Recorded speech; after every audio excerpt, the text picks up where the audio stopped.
जय माता रानी दोस्तों, आपके अपने चैनल धर्म साधना में आपका बहुत बहुत स्वागत है।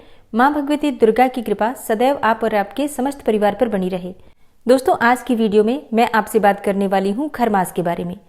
खरमास किसे कहते हैं तो देखिए, खरमास उस समय को कहते हैं जब सूर्यदेव धनु राशि में प्रवेश करते हैं और फिर जब तक सूर्यदेव धनु राशि में रहते हैं उस समय को, मतलब उतने समय को खरमास कहा जाता है। फिर जिस दिन धनु राशि से मकर राशि में सूर्यदेव प्रवेश करते हैं उस दिन मकर संक्रांति मनाई जाती है। उत्तरायण का समय हो जाता है वो, और उसी दिन खरमास समाप्त हो जाता है।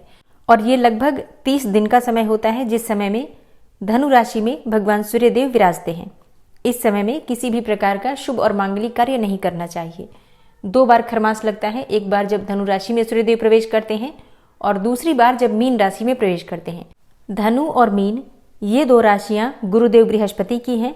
तो ऐसी मान्यता है कि भगवान सूर्यदेव जब अपने गुरु से मिलने जाते हैं, क्योंकि देवताओं का गुरु माना जाता है बृहस्पति को और सूर्यदेव को ग्रहों का राजा माना गया है। ऐसे में जब भगवान सूर्यदेव गुरु की राशि धनु और मीन में प्रवेश करते हैं तो वो अपने गुरु की सेवा में होते हैं और इस वजह से कहा जाता है कि उनका प्रभाव कम हो जाता है। देखिए, राजा कितना भी बड़ा हो, अगर वो अपने गुरु के पास जाता है तो उसका बल निश्चित ही कम हो जाता है। और किसी भी शुभ कार्य को करने के लिए सूर्य और गुरु दोनों की स्थिति अत्यंत श्रेष्ठ हो, ऐसा आवश्यक माना गया है। इसलिए इस समय में कोई भी शुभ कार्य नहीं किया जाता है।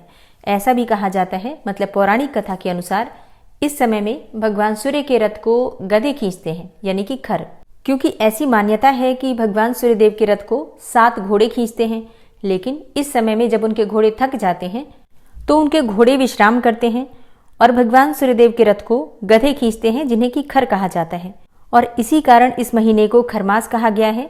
और भगवान सूर्यदेव की गति इस समय में धीमी होती है। आप देखेंगे तो प्रकाश भी भगवान सूर्यदेव का इस समय में काफी कम हो जाता है। तो देखिए, इस विषय में वैसे तो बहुत सारी पौराणिक कथाएं हैं, लेकिन निष्कर्ष यही निकलता है कि इस समय में, मतलब खरमास के समय में भगवान सूर्यदेव और बृहस्पति की स्थिति अनुकूल नहीं होती है। दोनों ही प्रभाव विहीन हो जाते हैं। इसलिए इस समय में कुछ विशेष सावधानियां रखी जाती हैं। कुछ कार्य हैं जिनको वर्जित किया गया है और कुछ कार्य इस समय में जरूर करना चाहिए। तो कौन से वो कार्य हैं जो इस समय में हमें करना चाहिए और कौन से काम हैं जो बिल्कुल भी भूल से भी नहीं करना चाहिए, संपूर्ण जानकारी आपको आज की वीडियो में शेयर करने वाली हूँ। वीडियो बहुत महत्वपूर्ण है, पूरा जरूर देख लीजिए। अच्छी लगे वीडियो तो लाइक भी जरूर कीजिएगा, क्योंकि देखिए, आपके लाइक्स, आपके कमेंट्स मेरे लिए बहुत महत्वपूर्ण होते हैं। यही एकमात्र जरिया है जिनसे मुझे पता चलता है कि आपको ये वीडियो अच्छी लगती है और आपके लिए ये वीडियो उपयोगी है। तो अगर वीडियो अच्छी लगे तो लाइक तो जरूर ही किया कीजिए। तो सबसे पहले जानते हैं कि इस समय में कौन से कार्य नहीं करने चाहिए। देखिए, खरमास के समय में विवाह, सगाई या फिर शादी या सगाई से जुड़ा हुआ कोई भी कार्य इस समय में नहीं करना चाहिए, शुभ नहीं माना जाता।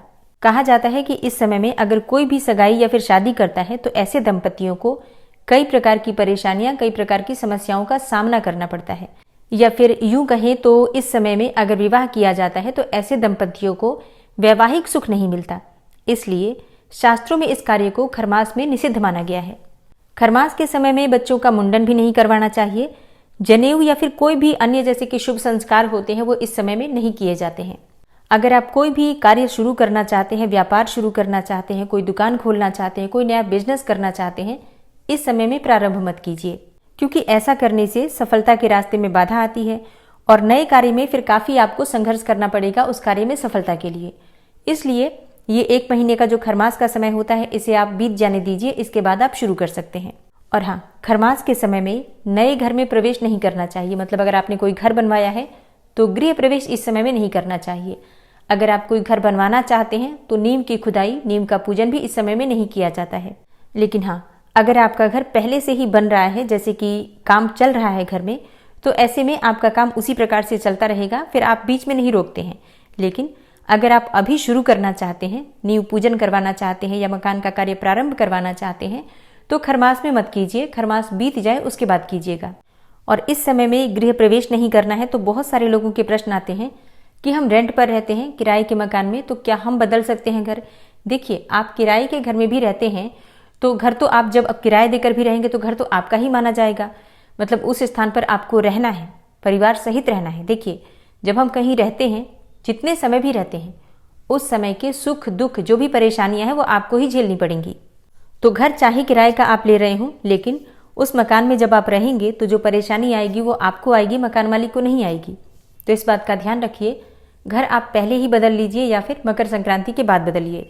और इसी से जुड़ा एक और प्रश्न आता है कि घर हमें बीच में ही बदलना है, क्योंकि हमारा जब मंथ कंप्लीट होता है तो तभी हम अपना घर बदलते हैं और इसी बीच में हमें घर बदलना ही पड़ेगा। तब हमें क्या करना चाहिए? तब देखिए, अगर आपने पहले से घर देख लिया है आपको कहाँ जाकर रहना है, तो आप क्या कीजिए कि खरमास प्रारंभ होने से पहले अपने घर की कुछ सामग्री, मतलब कुछ कपड़े लत्ते, कुछ सामग्री, कुछ सामान अपना वहां पर ले जाकर खरमास शुरू होने से पहले रख दीजिए। ले जाकर अपना ताला लगा दीजिए, फिर वो घर आपका हो जाएगा। फिर आप बीच में कभी भी बदल सकते हैं, कोई दिक्कत नहीं है। एक और प्रश्न जो आप लोगों का हमेशा आता है कि क्या खरमास के समय में हम अपने मायके से ससुराल और ससुराल से मायके जा सकते हैं? देखिए, बिल्कुल जा सकते हैं, अगर बहुत ज़रूरी हो तो। मतलब अगर आप पहले से कई बार आ जा चुके हैं तो बिल्कुल जा सकते हैं। जिन लड़कियों की शादी अभी हुई है और अभी आपको पहली बार ही आना जाना है, उन्हें विशेष रूप से ध्यान रखना चाहिए, न जाएं। तो मतलब अगर आपको पहली बार जाना है मायके से ससुराल या फिर ससुराल से मायके, तो रुक जाइए 1 महीना या फिर पहले ही होकर आ जाइए। लेकिन अगर आप हमेशा आते जाते हैं तो फिर ऐसा कोई नियम बंधन नहीं होता है। वैसे प्रयास करना चाहिए कि स्थान परिवर्तन बेवजह ना करें इस समय में, लेकिन फिर भी जाना पड़ जाए तो बिल्कुल जा सकते हैं। एक और प्रश्न आता है कि क्या इस समय में हम नए कपड़े खरीद सकते हैं? देखिए, बिल्कुल खरीद सकते हैं। मतलब ये सर्दियों का समय होता है, इस समय में शॉल, स्वेटर, ये सभी चीज़ें इसी समय खरीदी जाती हैं, तो बिल्कुल आप खरीद सकते हैं। हाँ, एक चीज़ का ध्यान रखा जाता है कि अगर विवाह के लिए कपड़े खरीदे जा रहे हों, जैसे कि किसी की शादी है, तो शादी के लिए जो कपड़े खरीदे जाते हैं, जैसे कि दुल्हन का जोड़ा या फिर दूल्हे का जोड़ा, तो उनके लिए कोशिश करना चाहिए कि इस समय में, खरमास के समय में, शादी के पर्पज से कपड़े ना खरीदे जाएं। लेकिन हाँ, अगर बहुत ज़रूरी हो, जैसे कि कई बार क्या होता है कि खरमास समाप्त हुआ और 1-2 दिन के भीतर ही शादी होती है, तो ऐसे में शादी की सारी तैयारियां इसी बीच में की जाती हैं। तो अगर आवश्यक है तो बिल्कुल खरीदा जा सकता है। देखिए, ये समय इतना अशुभ नहीं होता है। क्या होता है कि इस समय में प्रयास करना चाहिए कि हम बेवजह कोई ऐसा कार्य ना करें जिससे कि हमारे जीवन में किसी प्रकार की परेशानी आए, क्योंकि 2 बड़े ग्रह गुरु और सूर्य एक तरीके से अस्त की अवस्था में होते हैं, प्रभाव विहीन होते हैं, तो कहीं ना कहीं शुभता में कमी आ जाती है। और इसलिए खरमास के समय में विशेष रूप से भगवान सूर्यदेव की पूजा की जाती है। सूर्य को जल देना इस समय में अत्यंत आवश्यक हो जाता है।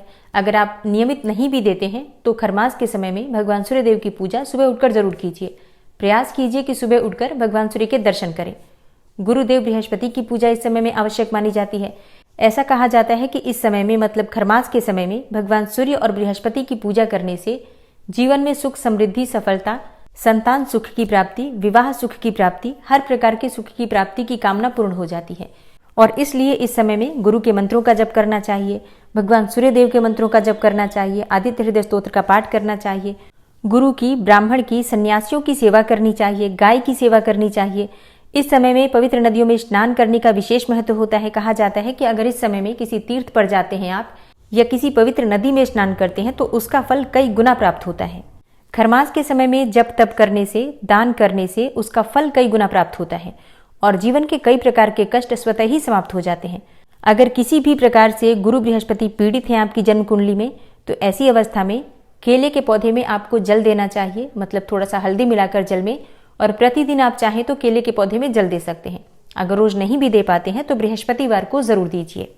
इस समय में चने की दाल का दान कर सकते हैं, गुड़ का दान कर सकते हैं, केले का दान कर सकते हैं। बृहस्पति के निमित्त आप कोई भी दान करते हैं तो भी आपको बृहस्पति से जुड़ी हुई जो भी समस्याएं हैं उनसे आपको मुक्ति मिलती है।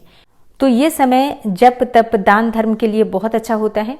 सिर्फ कुछ विशेष सावधानियां होती हैं जिनका हमें नियम पूर्वक पालन करना चाहिए ताकि आगे हमारा जीवन सुखमय बीते। और अब बात करें कि खरमास प्रारंभ कब से होगा, समाप्त कब हो रहा है, तो देखिए 16 दिसंबर 2023 को खरमास प्रारंभ होगा और 15 जनवरी 2024 को खरमास का समापन है। उसी दिन मकर संक्रांति मनाई जाएगी और फिर उसी दिन से सभी शुभ और मांगलिक कार्य प्रारंभ हो जाते हैं। तो ये कुल 30 दिन का लगभग समय होगा जिस समय में आपको सावधानियां रखनी है। अब बहुत सारे भक्तों के प्रश्न आते हैं कि क्या इस समय में हम कोई व्रत प्रारंभ कर सकते हैं। नहीं, देखिए खरमास में कोई नया व्रत प्रारंभ नहीं करना चाहिए, लेकिन अगर आप पहले से व्रत कर रहे हैं तो बिल्कुल आप उस व्रत को कर सकते हैं। क्या उद्यापन कर सकते हैं? देखिए खरमास के समय में अगर आप व्रत का उद्यापन ना करें तो ज्यादा श्रेष्ठ होगा।